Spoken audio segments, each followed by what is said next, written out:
Hey families, we have already. Don't forget to like, share, and subscribe. We're going to check out this short little clip with Charleston, which was featured a couple of months ago on Vlad TV. He recently did an interview speaking on his drug selling past and how he feels as though the hip hop music, and namely Master P, had led him into doing it. So let's check this out real quick.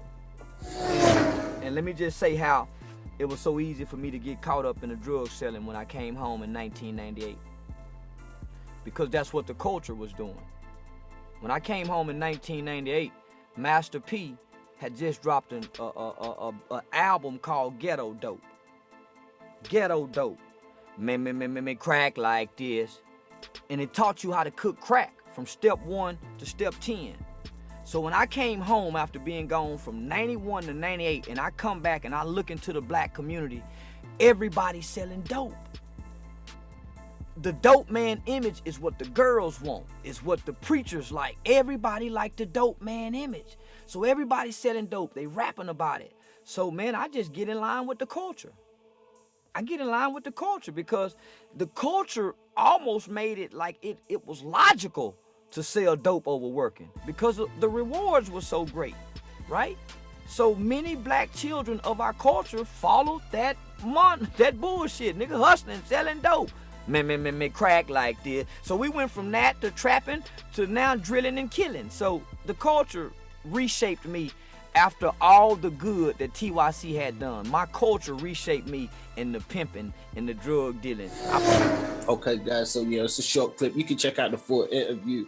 So, we want to get into this one because it's an interesting notion. I know a lot of times when we think about hip hop, it's like we always say, a lot of times people focus on the negativity and stuff like that. But what's interesting about this one is, this is somebody who came from the correctional system and stuff, and he was released, and he says what was happening within the culture, and sort of led him to go down that direction.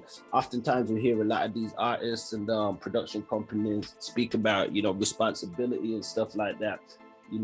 Some of these guys don't even drink, some of these guys don't even smoke weed and stuff like that, but they steady put out an influence of music and stories and certain notions that had influenced a lot of people's lives. Like you said, a lot of youngsters in the communities and a lot of other people went on to do things that probably wouldn't have been in their character, but they thought it was cool by hearing it within the rap music and from certain artists and labels. So let us know your thoughts and your comments. Do you guys think that this is something that's important? Sometimes we see labels speak out against other entities, but some say that there was, a lot of things that happened within hip hop where people wanted, so much negative music to be put out, in a sense where, and this isn't me saying all hip hop music's negative, I'm just looking at the other side of the argument.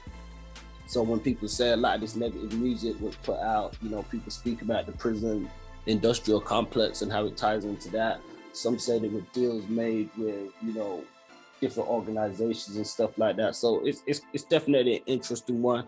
Charleston White has always been vocal in the past, namely in his interviews on his life and his experiences, saying in this clip that, listening to Ghetto D and certain things around that time in the culture had led him down a destructive path. So what do you guys think? Don't forget to let us know your thoughts in the comments. Do you feel artists need to take more responsibility? We speak about Master P. He did go on to say a lot of this stuff himself when he started his Take a Stand records, where he was saying he's not going to curse and do certain things on the songs. But then on the flip side, he has said in other interviews that he does feel it weighs down to personal choice. So as hip hop listeners, what do you think? Do you guys think that the negativity got to a point where it was too much and it was pushed in the game and had too much of a negative influence on the streets and the communities? Or do you think that it comes down to personal choice? Let us know your thoughts down below. Peace.